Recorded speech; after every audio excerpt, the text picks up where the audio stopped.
Welcome दोस्तों, स्वागत आप सभी का एक्सप्लोर टू नो की एक और नई वीडियो में। तो दोस्तों आज का जो हमारा टॉपिक है वो ये है कि जैसे कि आपको पता है डिजिटल इंडिया की तरफ इंडिया बढ़ रहा है और जो भी ऑनलाइन ट्रांजैक्शन है आजकल ज़्यादातर डिजिटल हो रही है। Paytm, PhonePe, UPI, net banking के थ्रू आजकल पेमेंट्स होती हैं। तो कई बार ऐसा होता है कि बाय चांस हमसे या तो अकाउंट नंबर या आईएफएससी कोड गलत डल जाता है, जिसकी वजह से क्या होता है कि वो पैसा हमारे अकाउंट से कटता तो है बट वो उस बंदे के अकाउंट में नहीं जाता जिसके में जाना चाहिए उसे। अब ऐसे में करें तो क्या करें। कई बार छोटी अमाउंट होती है 1-2 रुपये की, तो हम बोलते हैं यार छोड़ दो, चलो कोई नहीं, गलत हो गया, अगली बार दूसरी बार में सही करते हैं। बट अमाउंट अगर 10,000, 20,000, 1 लाख की हो तो बंदा तो शौक से मर जाएगा, कितने पैसे गए तो गए का।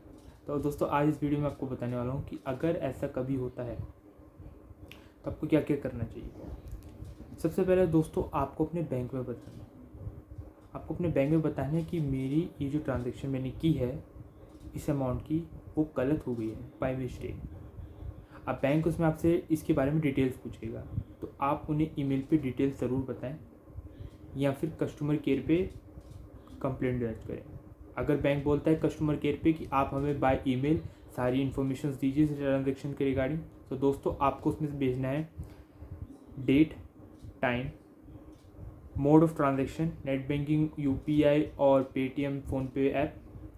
देन नेक्स्ट थिंग आती है कि ट्रांजेक्शन आईडी, अकाउंट नंबर जिससे आपने ट्रांसफ़र किया है और जिसमें अकाउंट में ट्रांसफ़र किया है। थर्ड चीज़ आती है email ID and phone number आपका जो रजिस्टर्ड है बैंक में। ये सारी डिटेल्स आपको ईमेल में बैंक की ऑफिशियल कस्टमर ईमेल आईडी पे मेल कर देनी है। होप सो बैंक जल्द से जल्द इस पर कार्रवाई करेगा जैसे आपकी कंप्लेंट रजिस्टर होती है। नेक्स्ट थिंग क्या कर सकते हैं, नेक्स्ट थिंग ये हो सकती है दोस्तों कि बाय चांस कई बार ये होता है कि हम पैसे तो ट्रांसफ़र कर रहे होते हैं बट होता ये है कि गलती से या तो आईएफएससी कोड या अकाउंट नंबर गलत डल जाता है। तो उसमें हम ये कर सकते हैं कि हम तुरंत बैंक के में कॉल करके बता सकते हैं कि ये ट्रांजेक्शन गलत हुई है और ये आईएफएससी कोड गलत डल गया। इसके अलावा आप ये कर सकते हैं, वेट कर सकते हैं 2-3 दिन का। दोस्तों वेट इसलिए कर सकते हैं क्योंकि ऐसे जब आईएफएससी कोड या अकाउंट नंबर गलत हो जाता है बैंक का ट्रांजेक्शन करते समय, तो बैंक का पैसा जो ये कटता है ये मिसलेनियस में चला जाता है। मिसलेनियस में डलने के बाद जब बैंक के अकाउंट सेटल्ड होते हैं तो जो पैसा मिसलेनियस में आता है वो रिवर्स कर दिया जाता है उन अकाउंट में, क्योंकि मिसलेनियस में पैसा वो आया हो होता है जो बाय मिस्टेक ट्रांसफ़र किया गया होता है आईएफएससी कोड और अकाउंट नंबर में गलती से। लास्ट सेकंड थिंग ये है कि अगर मान लीजिए किसी दूसरे बैंक में किया है तो क्या करें। दोस्तों दूसरे बैंक में अगर आपने गलती से ट्रांसफ़र किया है तो कम से कम 2 महीने लग सकते हैं आपके पैसे वापस आने में। साथ ही साथ आपके बैंक में कंप्लेंट रजिस्टर करने के बाद दूसरे बैंक उसको कितनी जल्दी रिजॉल्व करते हैं ये उनके हैंड में है, ये आपके हैंड में नहीं। बट होप सो जल्द से जल्द पैसा आ जाना चाहिए, हमें वेट करनी चाहिए।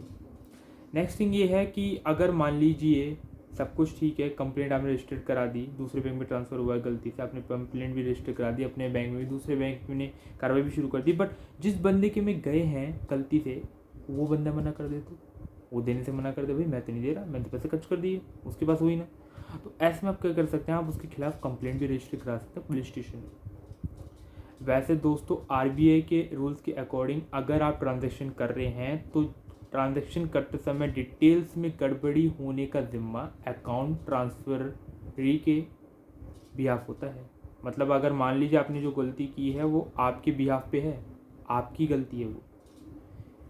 इसलिए दोस्तों ध्यान से ट्रांजैक्शन करते समय अकाउंट नंबर, आईएफएससी कोड ज़रूर देखिएगा। 1-2 डिजिट की गलती लाखों का अमाउंट इधर से उधर कर सकती है। अब नेक्स्ट थिंग आती है कि ऐसी कंडीशंस में हम क्या करें, क्या क्या सावधानियां बरतें, क्या क्या ना करें। सो दोस्तों आरबीआई के अकॉर्डिंग हमेशा जब भी हम ट्रांजैक्शन करते हैं तो उसमें एक मैसेज आता है।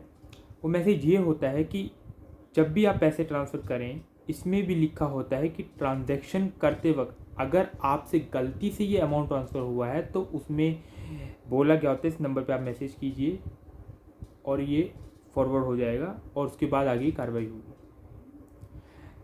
अगर गलती से कभी बैंक में अकाउंट में किसी के अकाउंट में ट्रांसफ़र होता है तो दोस्तों जल्द से जल्द कंप्लेंट करनी चाहिए, ताकि बैंक भी जल्दी कार्रवाई करे। क्योंकि आप सुनते हैं कि जितनी देर आप करेंगे हो सकता है आपकी अमाउंट वापस आने में उतना टाइम लगे।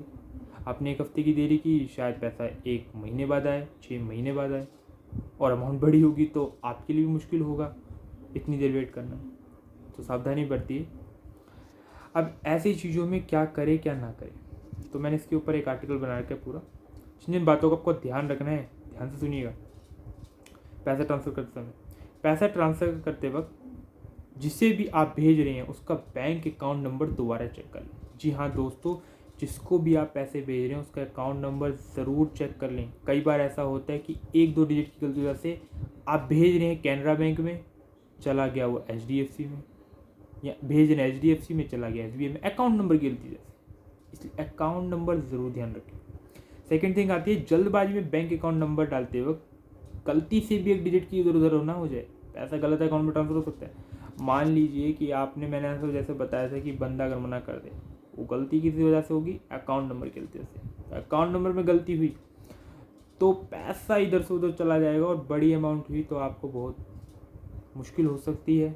साथ ही साथ पैसा वापस आने में भी दिक्कत हो सकती है, क्योंकि वो दूसरे बंदे पे डिपेंड करता है। जैसे कि मैंने आपको बताया RBI के रूल्स के अकॉर्डिंग आप जिम्मेदार हैं, तो इसलिए डिजिट्स का भी ध्यान रखिए।